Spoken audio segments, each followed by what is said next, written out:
әлемдегі ең танымал сәнді сән үйлерінің бірі. Брендтің үшбұрысты логотипі мен Prada былғары сөмкелерін барлығы таниды. Аксессуарлар мен былғары сөмкелер бренді ретінде басталған Prada жылдар бойы Miuccia Prada, Prada бас дизайнері және Miu Miu негізін қалаушы. Басшылығымен дамып, 1970 жылдары бүкіл әлемге танылды. Prada дүкені 1913 жылы Миланада Марио Prada және оның ағасы Мартино Фрателли Prada деп аталатын былғары бұйымдар дүкені ретінде құрылды. Алғашқы дүкені Миланадағы беделді Галерея Витторио Эммануэлде ол бүгінгі күнге дейін жұмыс істейді. Сөмкелер, чемодандар және саяхат аксессуарлары сатты. 1919 жылы өнімнің сапасы итальяндық корольдік отбасының назарын аударып, Праданың ресми жеткізушісі етті. Бұл мойындау Прадаға Савойя үйінің елтаңбасын және түйінделген арқан дизайнның бренді үшбұрышының логотипінде көрсетуге мүмкіндік берді. Бұл брендтің беделін арттыруға ықпал етті және ол итальяндық ақсүйектер және жоғарғы орта топты символына айналдырды. Бұл Праданың 100 жылдан астам бизнес тарихында сақталды. Негізін қалаушы Марио Prada әйелдердің бизнес әлемінде орны жоқ және олар үйде отыру керек деп сенді. Сондықтан зейнетке шығуға жақын қалған кезде ол отбасылық бизнесті ұлына тапсырғысы келді. Алайда ұлы брендтің басқаруға қызығушылығы бағындықтан ол Марио Праданың қызы Луиза Прадаға өтті. Луиза отбасылық бизнесті 20 жыл бойы 1970 жылдарға дейін басқарды. Сол жылы оның қызы Miuccia Prada компанияға бас дизайнер болып қосылып, бренд үшін сәнді сөмкелер мен чемодандар жасады. Бұл кездейсоқ оқиға тізбегі бізді Miuccia Prada және оның анасы болмаса Prada қалай дамитын еді деген ойға қалдырды. Отбасылық жағдайдан басқа Miuccia Pradaның бір күні сән әлеміне енетінін ешкім болжай алмас еді. Өйткені сән мен дизайнде емес, ол Милан университетінде саясаттануды оқыды. Пикколо театрда, пантомимада өнер көрсетті. Сондықтан ол өзін оқытқан танымал сән дизайнерлерінің бірі. Дегенмен Miucciаның саладағы бастамасы оңай болған жоқ. Ол 1970 жылдары Италия коммунистік партиясының мүшесі болған және әйелдер құқығын қорғауға қатысқан. Ол сән индустриясында жұмыс істеуді шешкен кезде кейбір адамдар мұны феминистен күтілетін нәрсе емес деп мақұлдамады. Мен бастаған кезде бірнеше ақылды адамдардан басқасының бәрі мен істеп жатқан ісімді жек көрді, деді Miuccia Prada бір баспасөзге. 1970 жылдары феминист болғандықтан сән туралы айту қаншалықты орынсыз болғанын елестете аласыз. Бірақ мен оны соншалықты жақсы көрдім, сондықтан оны істедім. Және ол солай істеді. Ақырында адамдар брендті жақсы көрді. Праданың өзіндік ұсқынсыз және әдемі тұжырымдамасы әдеттегідей сәнді және әйелдік салалық стандарттарға қарсы шықты. Шамамен 1978 жылдары Miuccia Prada кейінірек оның күйеуі және іскерлік серіктесі болған және 2014 жылдарынан бері Prada компаниясының бас директоры болып табылатын Патриция Бертеллимен кездесті. 1979 жылы жоғары бағаланған сәнді аяқ киім коллекциясын шығарды.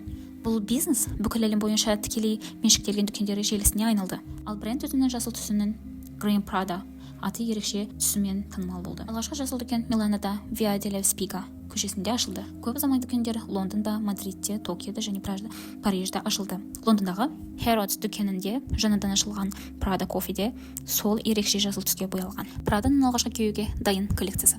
Бастапқыда итальяндық сән үйі тек былғары бұйымдарын шығарды. Дегенмен Патриция Бертеллидің қалауымен Miuccia Prada 1988 жылы Милана сән апталығында өзінің көз-қыз коллекциясын ұсыну арқылы дайын киім секторын жандандырып, компанияда төңкеріс жасады. Коллекция Miuccia Pradaның гардеробына шабыттанды. Онда негізінен қара және қоңыр түстерінің мектеп формалары болды. Бұл қою түстер 80 жылдардағы танымал ашық түстермен қарама-қайшы келді. Киімдер төмен белдіктермен және тар белдіктермен ерекшеленді. Бұл стиль әрі сексуалды, әрі әдемі, бірақ қарапайым. Miuccia Pradaның сән мен әйелдікке деген дәстүрлі емес көзқарасын көрсетті. Сәнді сән салтанат басым болған 10 жылдықта Праданың қарапайымдылығы әлемдегі таза сызықтар және қарапайым сән салтанатты жаңалық болды.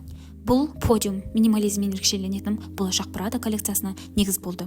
Үлкен табысқа жеткен подиум Праданың 1990 жылдарының басында сән әлеміндегі ең сұранысқа ие брендтерінің біріне айналдырды. Киген киіміңіз әсіресе қазіргі замандағы адамдардың арасындағы қарым-қатынастың жылдам қарқынмен дамып келе жатқан әлемінде өзіңізді әлемге қалай таныстыратыныңызды көрсетеді.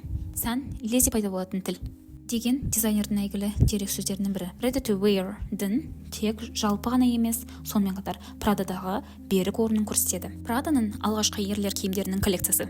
Prada 1998 жылы көктем-жаз маусымында өзінің алғашқы ерлер коллекциясын шығару арқылы алғаш рет монохроматикалық көріністі ұсынды. Әйелдерге арналған дайын киімдер желісі сияқты ерлер киімі де 80-ші жылдардағы максимализм және ретінде минимализм және бейтарып түстер палитрасымен ерекшеленді. Prada Lina Rossa алғаш рет 1997 жылы шығарылған Prada Lina Rossa брендінің спорттық киімдер желісі болып табылады және көше киімінің сән-салтанатымен үйлестіру арқылы бренд пен бүкіл индустрия тарихында маңызды бетбұрыс жасады. Бұл 90-ші жылдардағы технологиясını жақсы білетіндер арасында танымал болған минималистік стиль мен авангардтық материалдардың үйлесімі болды. Lina Rossa нейлон сияқты инновациялық материалдарды пайдаланды. Бұл танымал Prada нейлон бәк шығарылымымен танымал болды.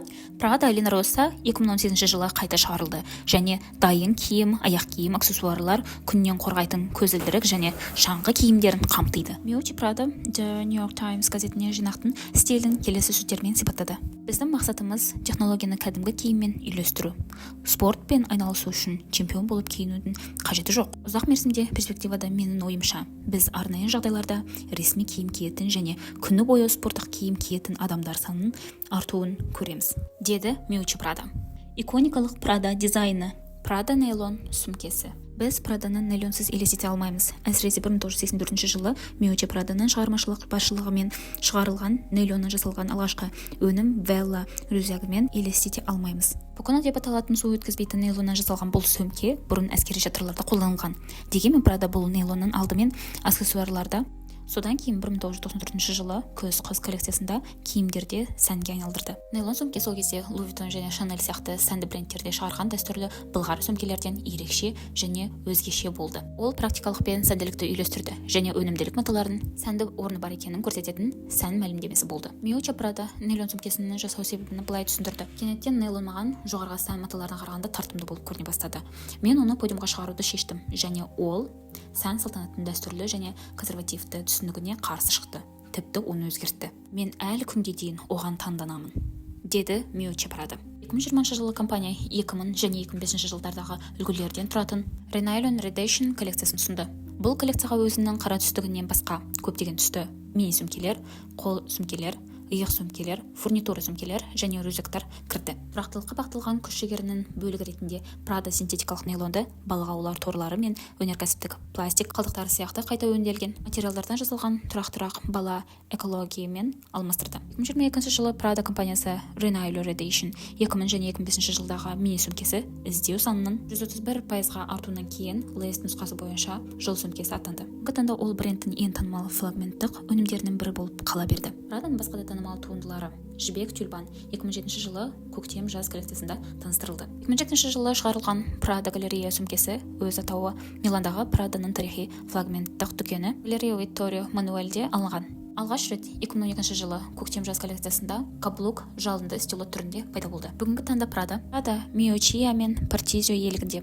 Prada Group құрамына кіреді. Сонымен қатар Miu Miu, Churches, Car Shoe, Marches 1824 және Luna Rosa брендтерін қамтиды.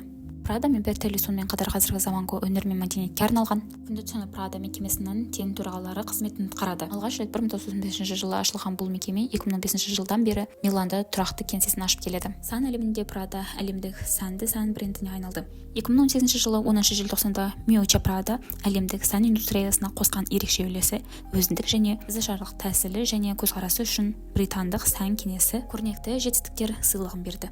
2020 жылы бельгиялық дизайнер Ralph Simons Pradaға Miuccia Prada мен бірлескен шығармашылық директор ретінде қосылды. Шығармашылық үйлестер мен шешім қабылдау процестерінде тең жауапкершілікті бөлісті. Олар өздерінің алғашқы бірлескен коллекциясын 2021 жылдың көктем-жазында ұсынды. 1990 жылдардан жабдықталған бұл коллекциядан спорттық киімдер мен танымал нейлон материалдары көрсетіліп, Pradaның жаңа формасы, Prada мәнін шолу және қайта анықтау жасалды. 2023 жылдың күз-қыс маусымында сән көрсетілімінде Pradaның фирмалық киімдері Екінші дүниежүзілік соғыс кезіндегі әртүрлі мамандық иелері киген киімдерге бас иіп қайта оралды.